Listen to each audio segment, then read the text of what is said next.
आता वळूयात पुण्याकडे. पुण्यातल्या सिंहगड रोड परिसरामध्ये पुन्हा एकदा वाहतूक कोंडी पाहायला मिळतेय. सिंहगड रोडवर होणाऱ्या वाहतूक कोंडीमुळे पुणेकर हैराण झाले. उड्डाण पुलाच्या कामामुळे वाहतुकीचा खोळंबा झालाय. सिंहगड रस्त्यावरती वाहनांच्या लांब रांगा लागलेल्या आहेत. प्रशासनाचं मात्र सिंहगड रोडकडे पूर्णपणे दुर्लक्ष हे रोजच्या रोजच होतंय असं म्हटलं जातंय आणि पुणेकर मात्र या रोजच्या होणाऱ्या कोंडीमुळे त्रस्त झालेत. अजून काही दिवस उड्डाण पुलाचं काम देखील चालणार आहे आणि त्यामुळे या संपूर्ण भागात ही अशी वाहतूक कोंडी ही रोजच्या रोजच दिसणार असं चित्र आहे.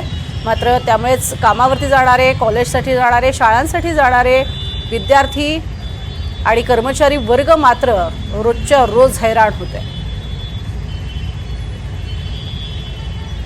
सिंहगड रस्त्यावरची ही दृश्य आपल्याला पाहायला मिळत आहेत.